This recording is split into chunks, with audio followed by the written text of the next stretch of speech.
Hello students, hope you all are doing well. My name is Dipendra Solanki और आज class 12th business studies का topic है element of delegation of authority. Delegation of authority क्या है वो हमने प्रीवियस सेशन में चेक कर लिया था। अगर आपने नहीं चेक किया तो आप वो सेशन को पहले ज़रूर देखिएगा, उसके बाद आप इस टॉपिक को समझ पाएंगे। डेलीगेशन ऑफ अथॉरिटी का मतलब था कि अथॉरिटीज़ को आपको डेलीगेट करना है, अलग अलग लोगों के बीच में डिस्ट्रीब्यूट करना है। किस लिए? ताकि आपका जो टास्क है वो टास्क असाइन हो पाए। टास्क को असाइन करना है, ठीक है, उसके लिए आपको काम को बांटना पड़ेगा। काम को बांटने के साथ साथ आपको रिस्पॉन्सिबिलिटी, अथॉरिटी और अकाउंटेबिलिटी, इन तीनों चीज़ों का ख्याल रखना है। जब आप काम को डिस्ट्रीब्यूट करेंगे तब ये तीनों चीज़ें, ये तीनों पैरामीटर्स है जो आपको उस वर्क के अकॉर्डिंग एलोकेट कर सके। यहाँ पर मैंने एक थॉट लिखा है that great powers come with great responsibility, और ये थॉट किसका है? Of a movie Spiderman. I am a huge fan of Marvel cinematic universe. उसका एक कैरेक्टरिस्टिक्स है स्पाइडरमैन। स्पाइडरमैन का ये थॉट है great powers comes with great responsibility. इसका इस टॉपिक से कोई रेलेवेंस आपको लग रहा है? देखिए यहाँ पर रिस्पॉन्सिबिलिटी है, here is a responsibility. Powers are very similar to the authorities. तो ये दोनों चीज़ें कहीं ना कहीं इस टॉपिक से रिलेवेंट है और इसीलिए ये थॉट को हमने यहाँ पर लिखा है। देखिए मैं आपको एक, जैसे ये थॉट है उसी के बेस पर टॉपिक को कनेक्ट कर रहा हूँ उस मूवी के साथ, ठीक है। इन द मूवी स्पाइडरमैन ने ये एक थॉट शेयर किया था। उसके पीछे का पर्पस क्या था कि उसके पास जो पावर्स है, राइट, अब जो पावर्स उसको मिली है, अब उस पावर्स का उस तरीके से यूज करना है so that it can be benefited to the mankind. लोगों को उससे फायदा मिले, लोगों का उसके पास जो पावर्स है उससे लोगों की हेल्प की जा सके, right. That is the reason why he has shared this thought with अस।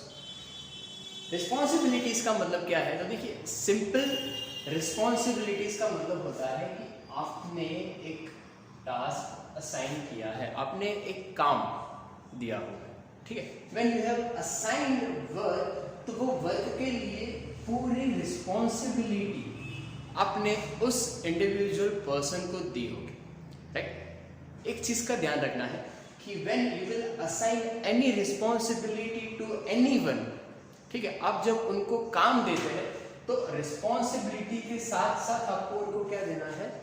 उनकी अथॉरिटी। क्यों? We will check it letter.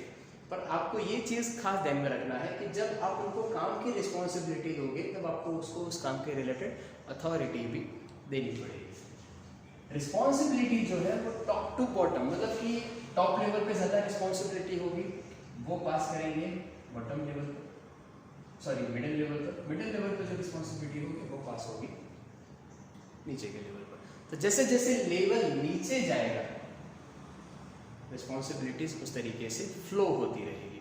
मतलब ये जैसे जैसे ऊपर जाएगा उस तरीके से काम की रिस्पॉन्सिबिलिटीज बढ़ती रहेगी, और जितनी रिस्पॉन्सिबिलिटीज होंगी authority is equal to responsibility. अगर आप इस स्टेटमेंट से डिसएग्री करते हैं, write us in a comment क्यों, right. Otherwise I will explain to you कि अथॉरिटीज और रिस्पॉन्सिबिलिटीज दोनों इक्वल होने चाहिए। क्यों?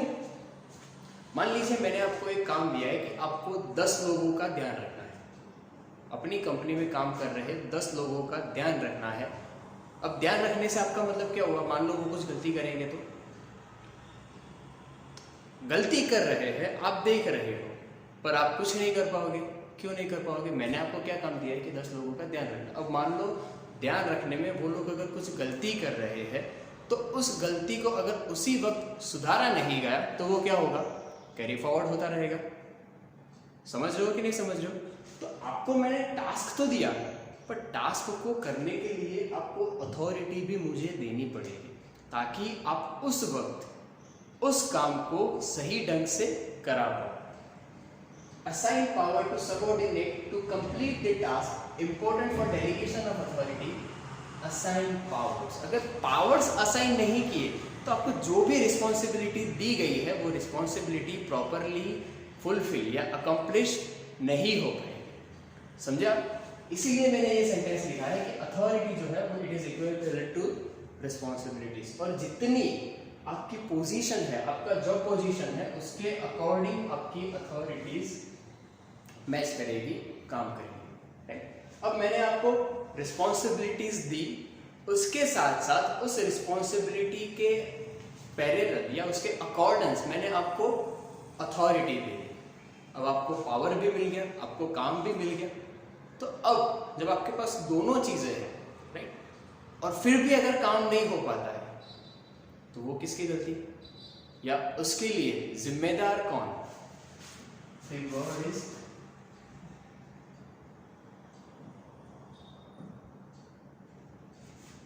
जिम्मेदार। तो जिम्मेदारी वाला काम जब आता है it is accountability, neither responsibility और अथॉरिटी। मैंने आपको टास्क दिया, इट इज, अब उस टास्क को कंप्लीट करना इज योर रिस्पॉन्सिबिलिटी। अगर आपने वो टास्क नहीं कर पाए, that who is the answerable? You. Accountability, right. Accountability mainly middle level पे होता है। क्यों होता है? क्योंकि देखिए when the task is assigned from top to bottom, ठीक है, अथॉरिटी भी जो है वो आपकी पोजीशन के साथ साथ मूव करेगा।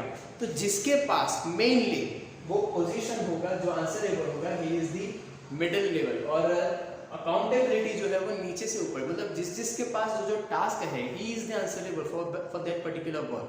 तो अकाउंटेबिलिटी है which flows from lower to upper level, right. और अकाउंटेबिलिटी में क्या करता है? तो देखिए वो आपके अंदर एक डिसिप्लिन मेंटेन करेगा, डिसिप्लिन टुवर्ड्स